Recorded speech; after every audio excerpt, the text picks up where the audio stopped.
دل کے پھپھولے جل اٹھے سینے کے داغ سے، اس گھر کو آگ لگ گئی گھر کے چراغ سے۔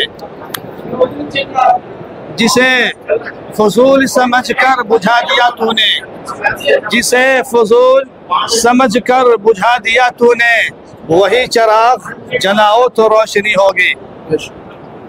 بزرگوں، دوستوں، نوجوانوں، اللہ تعالیٰ نے اس قرآن کی حفاظت کا خود ذمہ داری لی ہے اور خود اس کا نگراں ہے اور وہ محافظ ہے۔ جس کا محافظ کائنات کا خالق و مالک ہو، اس کو کوئی طاقت نقصان نہیں پہنچا سکتی۔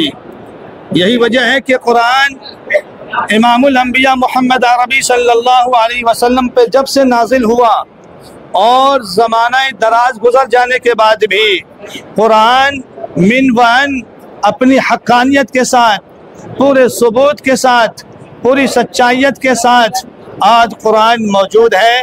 نہ اس کے اندر ایک نقطے کا کوئی فرق، نہ اعراب کے اندر کوئی غلطی کیسے ہو سکتی ہے؟ خود صاحب قرآن نے قرآن کی حفاظت کا، اللہ تعالیٰ سے نے اس کی حفاظت کا اعلان فرمایا ہے۔ تو بزرگوں، نوجوانوں، دوستوں، ہمیں قرآن پر یقین رکھنا چاہیے۔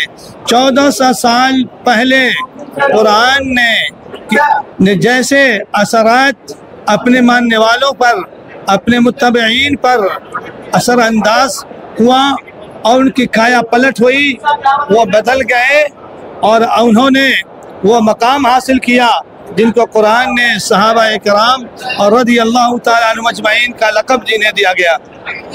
آج بھی قرآن وہی اثرات رکھتا ہے، آج بھی ساری طاقتوں کا وہ محور ہے، اور صرف عاملین قرآن اور محافظ قرآن اگر سچے دل کے ساتھ آج بھی قرآن پہ عامل ہو جائیں اور عمل پیرا ہو جائیں تو وہی مقام جو صحابہ کو حاصل ہوا، وہی مقام جو تابعین تابعین کو حاصل ہوا اور ان کے بعد ماننے والے مسلمانوں کو حاصل ہوا، اور آج کی تاریخ میں اسلام پورے دنیا کے گوشے گوشے میں پھیل گیا۔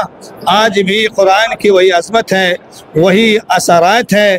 شرط یہ ہے کہ ہم قرآن کو اپنے سینے سے لگائیں، اپنے کردار سے اس کو جوڑیں، اپنے اخلاق کو ہم سنواریں، تو الحمدللہ انشاءاللہ ضرور قرآن ہمارے اندر بھی وہی عظمت پیدا کر دے گا، ہمارے کردار کے اندر بھی وہی بدلاؤ پیدا کرے گا، پھر ہماری عظمت بھی زمانے کے اندر وہی ہوگی، پھر لوٹ کر کے وہ عظمت مسلمانوں کے ہاتھ آ جائے گی۔ شرط یہ ہے کہ مسلمان اس کو اپنے سینے سے لگائے۔ آج الحمدللہ اللہ کے فضل سے، اس کے کرم سے تراویح کے اندر پورا قرآن آج مکمل ہوا۔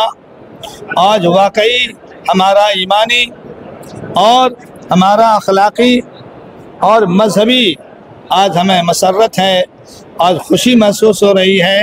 اللہ کا بہت بڑا کرم ہے، بغیر اس کے فضل کے قرآن کون پورا قرآن پڑھ سکتا ہے، کون پورا حفظ کر سکتا ہے، کون اس کو اورل اور زبانی سنا سکتا ہے؟